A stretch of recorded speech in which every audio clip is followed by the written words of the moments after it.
Amor ing acintya dalam bahasa Bali bermakna semoga manunggal kaula menuju gustinya, yaitu manunggaling kaula Gusti. Kali ini saya meliput seorang sahabat yang sudah berpulang di usia cukup muda, bapak 2 putra dan putri, yang bernama Mades Tamo di Kelurahan Sanur di Banjartaman, Sari Sanur.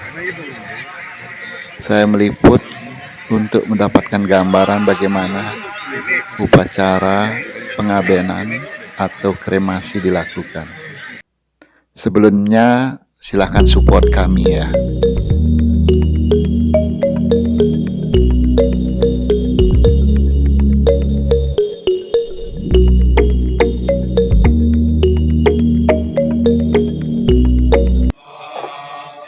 Kali ini saya tidak melakukan peliputan bagaimana layon atau di dalam bahasa Balinya atau dalam bahasa Indonesianya jenazah. Tidak saya liput saat kedatangan. Jadi sebelumnya Imades Tamo menderita sakit, kemudian meninggal di rumah sakit. Yang saya lakukan saat ini adalah meliput bagaimana prosesi membersihkan dari layon tersebut saat berada di rumah. Pembersihan dilakukan dengan upacara adat Bali yang tentu didahului dengan prosesi.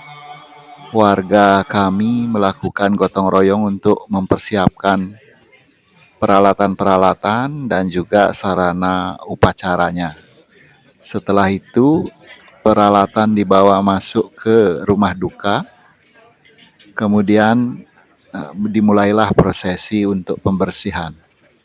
Ada tata caranya, dipimpin oleh tetua adat, yaitu bagaimana layon itu dibersihkan biasa seperti dimandikan dengan sabun, kemudian pada bagian rambutnya juga dilakukan proses untuk keramas, kemudian pada bagian tubuhnya disabuni, kemudian dibersihkan, dibilas sampai bersih. Kemudian mulailah diberikan bedak, aroma-aroma, dan beberapa sarana-sarana upacara versi masyarakat kami di Bali yang berupa wangi-wangian, bunga-bungaan, penutup mata, membersih telinga, membersihkan kuku tangan, kuku kaki. Lalu setelah itu mulai diberikan bedak, kembali diberikan wangi-wangian. Setelah itu baru dikenakan pakaian seperti biasa layaknya ketika beliau masih hidup. Kemudian dikenakan pakaian adat Bali, tentu saja ada kamennya, ada pakaian kemeja kepura, kemudian tentu yang wajib ada adalah destar atau ikat kepala, kemudian ditutup dengan tikar, lalu tikar tersebut diikat. Untuk selanjutnya dimasukkan ke dalam peti mati yang sudah disiapkan oleh warga kami. Jadi tempat untuk membersihkan layon ini ada di tengah-tengah pekarangan rumah, atau tepatnya di depan pengijeng. Pengijeng adalah tempat persembahyangan yang wajib ada di setiap rumah tangga di Bali yang lokasinya terletak di tengah-tengah rumah. Nah, ini layon dibawa ke Balai Bali, di mana sudah tersedia peti yang dibungkus dengan kain kasa berwarna putih, lalu diberi hiasan sedikit dan dimasukkan ke dalam peti tersebut. Untuk selanjutnya dipaku petinya. Di sisi lain juga ada tetabuhan yang mengiringi. Kalau ini tetabuhan ini, gamelan ini disebut dengan angklung. Suara dari tetabuhan ini identik dengan suara kesedihan, tangisan, dan ini dimainkan pada upacara-upacara kematian yang mana salah satu tujuannya juga untuk menghibur bagi yang berduka, di samping untuk mengantar roh dari yang meninggal, atau di Bali disebut dengan sang palatre, menuju ke heningan. Ada ritme kesedihan dalam lantunan dari gamelan angklung ini, yang terkadang bisa membuat memori kita terkenang kembali manakala kita mendengar lantuman gamelan angklung ini pada suatu hari, flashback kepada di saat mana kita mendapatkan kesedihan atas kematian. Jadi ini angklung ini sangat-sangat historis, kemudian memoris juga. Jadi jarang diperdengarkan untuk hal-hal yang kegembiraan, lebih kepada suasana duka. Tetapi saat ini berbagai kreasi bahkan bisa dibuatkan oleh anak-anak yang bergerak di bidang seni untuk membuat angklung lebih sumringah. Saya tidak meliput proses perjalanan dari layon menuju ke kuburan atau ke setre, tetapi saya langsung berada di setre. Di sini terlihat ada 4 tempat pembakaran mayat, karena saat ini di hari yang sama ada 4 layon yang akan dikremasi sesuai dengan adat Bali. Memang ini dalam satu kelurahan, tetapi di kelurahan kami terdiri dari banyak banjar atau dusun, atau kalau disebutnya RT RW secara nasional. Jadi prosesi awal adalah ketika layon tiba di setre, di kuburan, kemudian layon diwajibkan mengitari dari tempat pembakaran itu 3 kali. Ini keyakinan masyarakat Bali kami dan kepercayaan kami, 3 itu adalah aksara suci.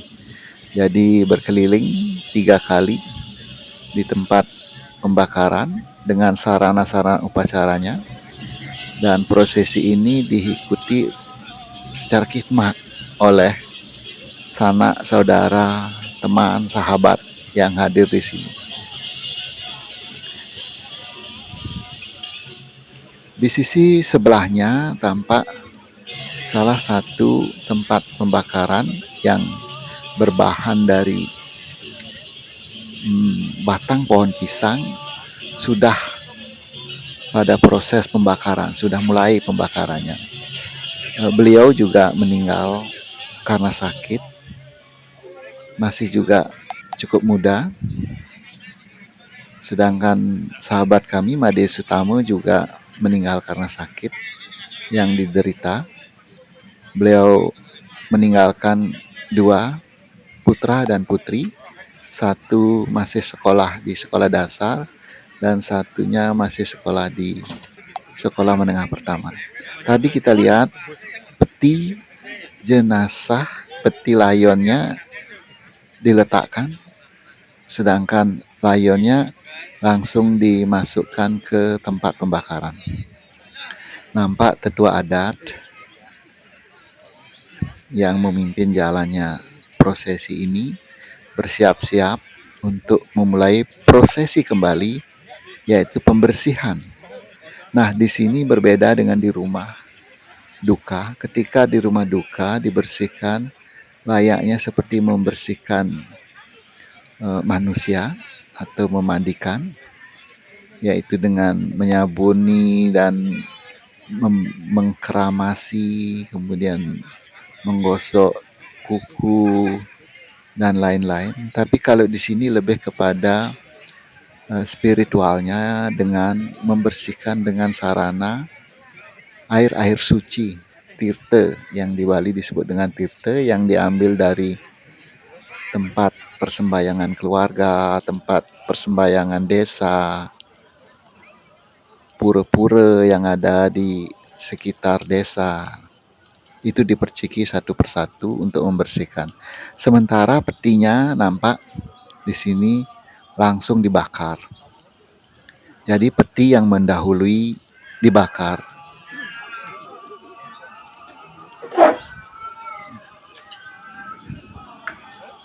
Petinya dibakar. Nah, di sini kita lihat pada prosesi ini tempat pembakaran yang lagi satu sudah mungkin setengahnya, sedangkan Made Sutama baru mulai dari petinya saja. Jadi proses ini berjalan. Beliau juga banyak mendapatkan karangan bunga, salah satunya karangan bunga ini dari angkatan muda anak-anak remaja, yaitu Sanur Bersatu, yang mana beliau juga salah satu dari anggota angkatan muda remaja anak-anak Sanur Bersatu yang peduli dengan masyarakat Sanur dan lingkungan Sanur. Nampak sarana-sarana upacara adat Bali sudah diletakkan di atas layon di tempat pembakaran layon tersebut. Air-air suci satu persatu sudah diperciki. Kemudian ini adalah tempat pembakaran yang lagi satu yang saya sorot. Nah, di sini terjadi pemisahan, yaitu sarana-sarana upacaranya dipisahkan dulu agar bisa fokus membakar layonnya. Karena sarana upacara itu banyak juga dari bahan-bahan mentah yang tentu saja agak kendala dalam pembakarannya. Sedangkan di sisi lain ada dua lagi, yaitu dari dusun lain dalam satu kelurahan yang juga saat ini melakukan upacara kremasi pembakaran mayat, pembakaran layon. Jadi ada 4 saat ini. Semoga bisa berjalan dengan lancar dan tidak ada kendala yang bisa menghalangi prosesi ini. Dan sudah mulai persiapan untuk penyalaan api tentu saja oleh keluarga. Dalam hal ini dilakukan oleh orang tua yang kebetulan bapaknya masih ada, di mana ibu dari Made Sutama sudah berpulang terlebih dahulu juga karena usia, sedangkan bapaknya masih sangat sehat saya lihat. Jadi pelepah ataupun batang pisang ini ya tentu saja karena sifatnya dia sangat lembek ya, sehingga dengan mudah bisa ditusuk dengan besi. Tujuan dari penusukan itu adalah untuk menahan agar layon atau mayat tidak jatuh ke bawah, sehingga memudahkan untuk disemprot dengan api yang bersumber dari gas, di mana sekarang sudah dilakukan dengan gas.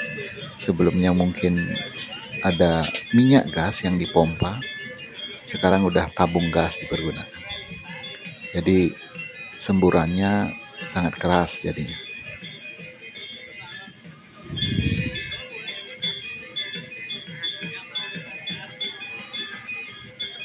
Peti ataupun tempat pembakaran layon ini menghadap ke timur. Jadi sesuai dengan keyakinan masyarakat Bali, timur adalah arah kepada kesunyatian ataupun keheningan, di mana kami masyarakat Bali tidur pun juga menghadap ke timur, kiblatnya ke timur ataupun arahnya ke timur.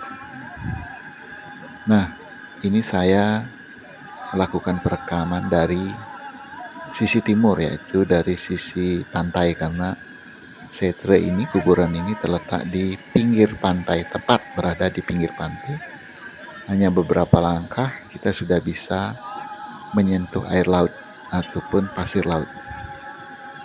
Ini menghadap ke pantai, di mana pantai ada di timur di sini. Kemudian mulai dilakukan pembakaran. Tentu di awal apinya kecil, berbeda dengan yang di sebelahnya. Apinya cukup besar karena sudah mulai dilakukan penyemprotan maksimal atas gas agar bisa semburan apinya besar.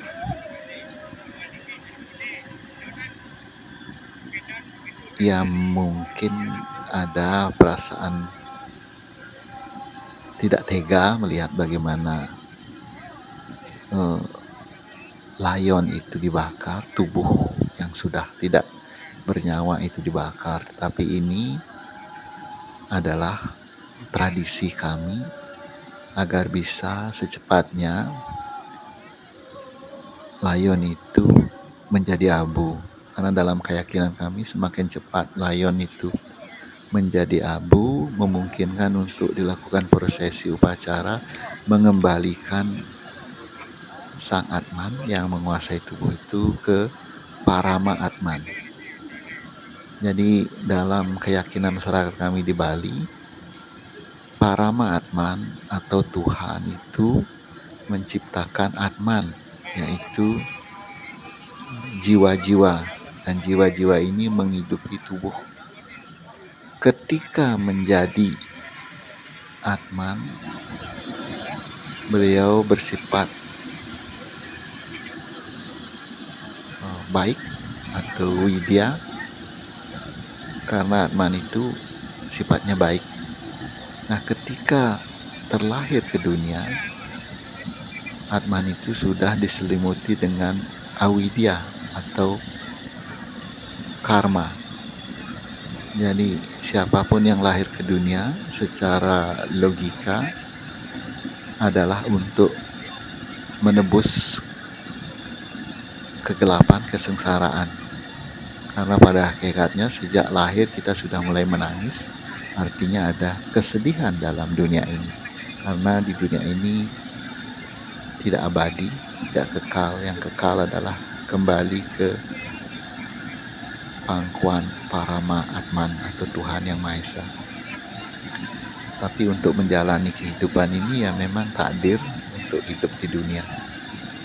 Nah, untuk menebus itulah perlu dalam kehidupan di dunia ini untuk selalu berbuat baik, menolong sesama, bantu-membantu, meyakini Tuhan, kemudian menjaga alam, sehingga memungkinkan pada saat kita kembali ke Parama Atman, karma kita lebih banyak karma baiknya.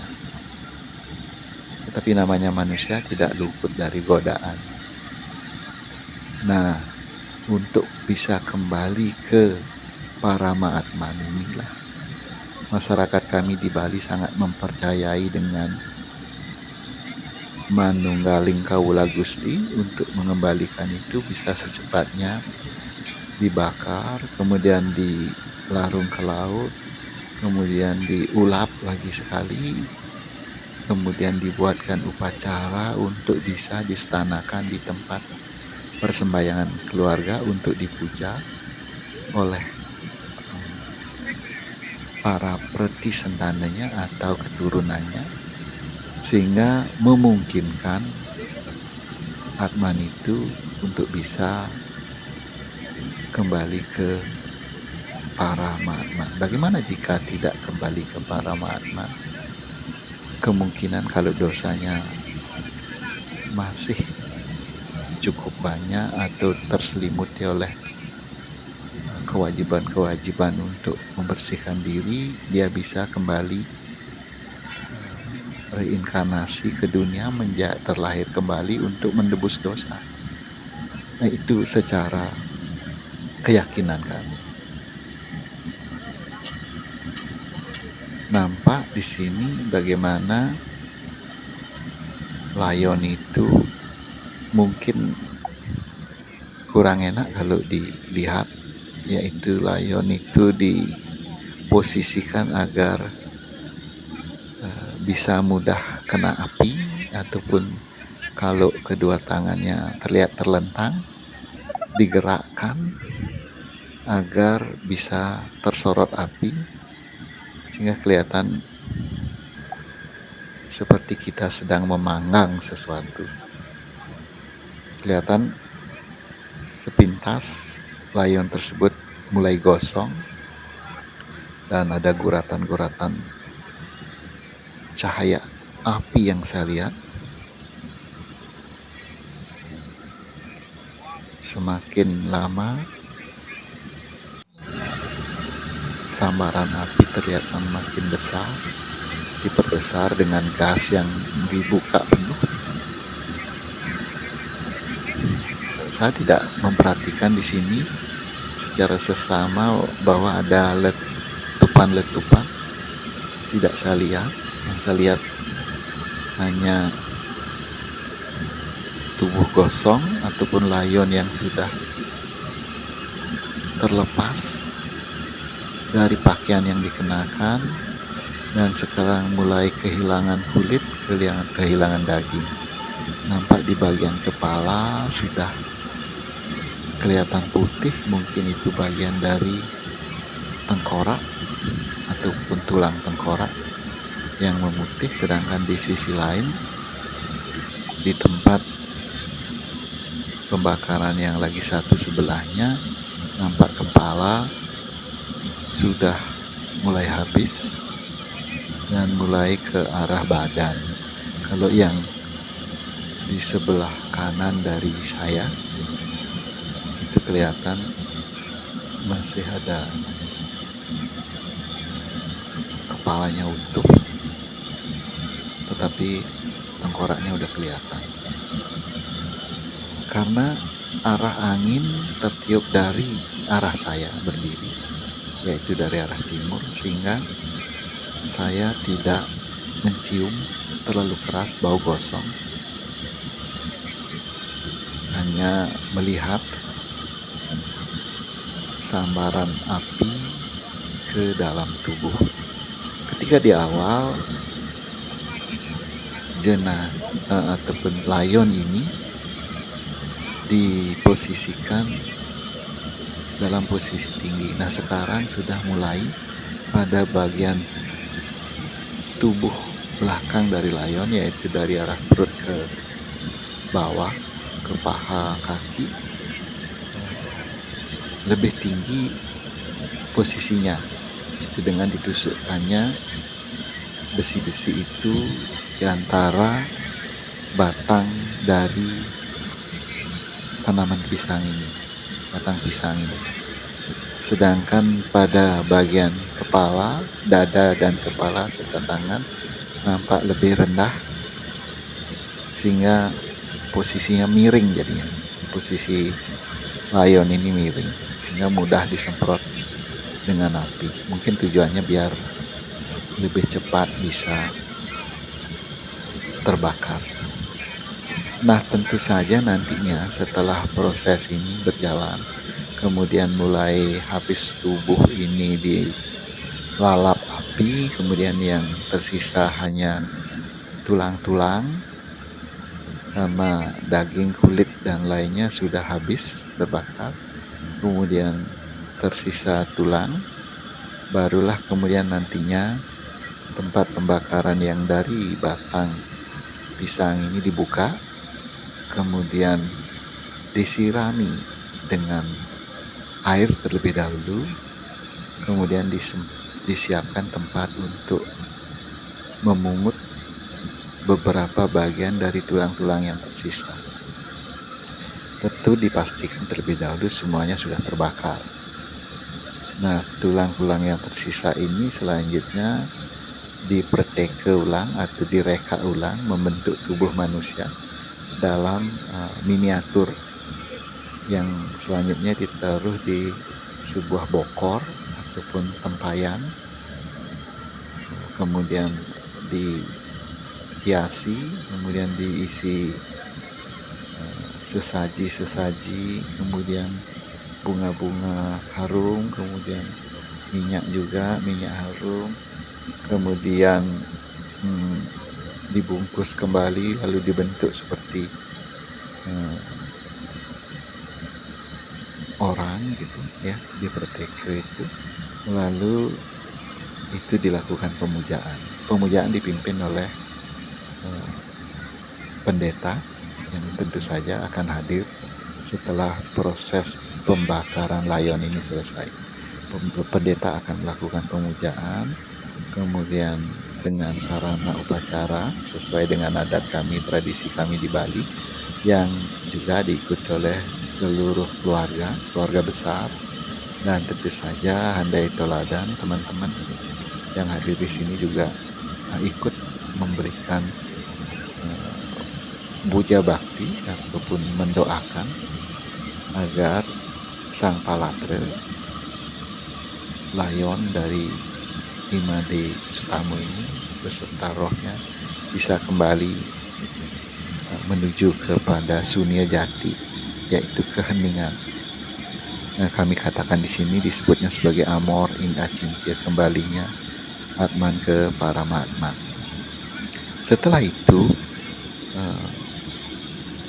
materi yang sudah dipuja tadi itu, yang sudah dibentuk sedemikian rupa sesuai dengan tradisi, dibawa ke tengah laut untuk dihanyutkan, dilarung ke laut. Itu menandakan berakhirnya prosesi ini. Nah, pada suatu hari nanti setelah dana cukup terkumpul, akan ada upacara, yaitu mungkin dibangun sendiri upacara itu, atau ikut dengan keluarga lain, atau ikut dengan pihak-pihak tertentu. Biasanya disebut di beberapa daerah disebut dengan ngeroras. Kalau di daerah kami di Sanur disebut dengan memukur. Itu adalah upacara terakhir untuk prosesi menstanakan dari roh Atman ini menuju ke tempat persembahyangan keluarga. Ya tentu saja di awal dari prosesi memukur nantinya itu atau ngeroras nantinya itu dilakukan prosesi memanggil Atman atau roh itu dari lautan, karena sebelumnya pada prosesi kremasi ini setelah selesai roh itu dilarung ke laut. Jika dalam prosesi memukur, roh itu dipanggil kembali, lalu dibuatkan upacara, lalu distanakan di tempat persembahyangan keluarga. Nah, ini adalah syarat untuk bisa distanakan tempat persembahyangan keluarga. Untuk itu, layon-layon yang ada di Bali itu tidak selamanya dikubur jika ada yang mengubur. Tetapi secara umum mereka akan melakukan kremasi, karena tahapannya adalah boleh dikubur. Setelah itu dilanjutkan dengan upacara pengabenan atau kremasi. Setelah itu dilanjutkan dengan upacara melarung ke laut atau nganyut. Setelah itu ada upacara memukur jika sudah ada dana cukup. Kemudian baru bisa disetanakan di tempat persembahyangan keluarga. Tidak bisa dari ditanam lalu disemayamkan, karena jasadnya masih ada di bumi. Syarat mutlaknya jasad harus tidak ada. Kalau toh ditanam lama juga tulang-tulangnya tentu masih ada. Itu yang akan dilakukan prosesi pengabenannya atau kremasinya. Setelah itu barulah akan dilanjutkan dengan prosesi memukurnya. Demikian yang dapat saya liput di sini. Jika ada kurang, mohon dimaklumi karena saya adalah YouTuber pemula, tentu banyak hal yang harus ditingkatkan. Jika berkenan, mohon disupport dengan subscribe. Saya tentu saja akan konsisten komitmen untuk memvideokan hal-hal yang menarik di Bali yang layak diketahui oleh masyarakat umum, utamanya di seluruh Indonesia bila bisa, bila memungkinkan tentu keluar Indonesia. Saya Cana Bali. Semoga rahayu.